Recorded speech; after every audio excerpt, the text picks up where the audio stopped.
Pinocchio, Pinocchio, boneka kayu yang lucu.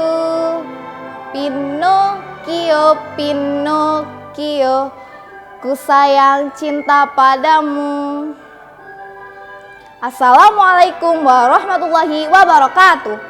Hi everybody, I'm Balqis Ramadhani from MA Salafiyah Syafi'iyah Tebuireng Islamic Senior High School. And now I would like to tell you a story from Italy.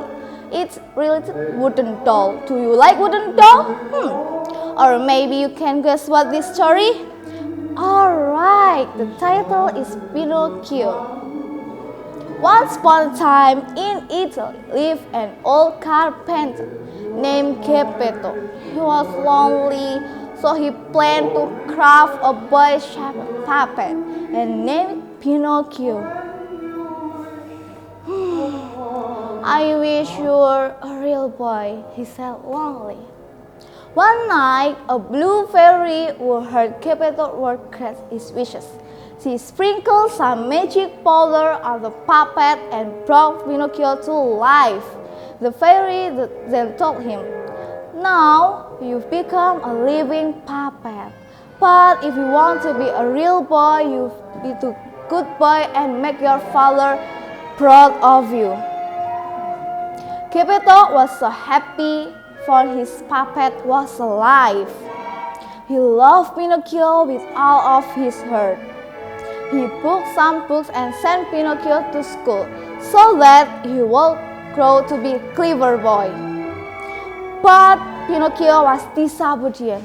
He used to skip school and play with his friend all day. When Geppetto found out his naughtiness, he was so angry. "Did you miss the school all the time?" he asked.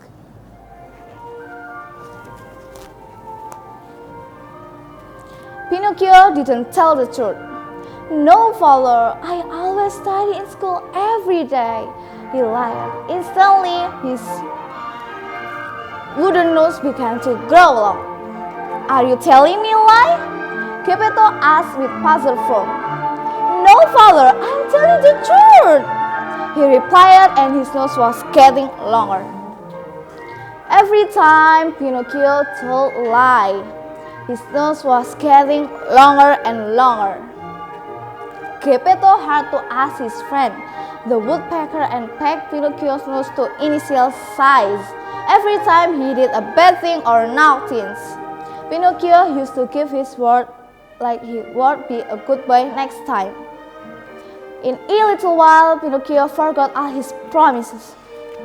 "School is not fun at all, and it's so boring. I don't want to study anymore. I want to have some great adventures," he thought. So Pinocchio decided to leave home and join a circus.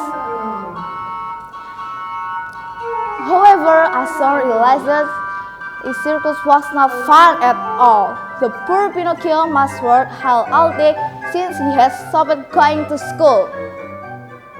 The ears now had become two large donkey ears. Pinocchio regrets leaving home and missed his father so much. The one day he heard terrible news that Geppetto had been looking for him, and now he had been swallowed up by chance well.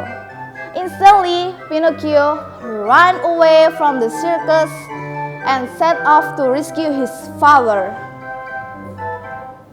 Eventually, Pinocchio could find the giant whale. However, as soon as its whale saw him, it swallowed him up as well inside of its belly. Pinocchio saw his father. "Father, it's me, Pinocchio!" he shouted.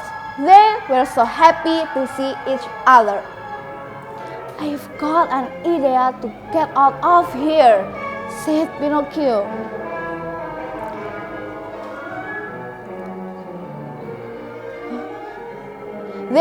Then he began tickling the giant whale so much.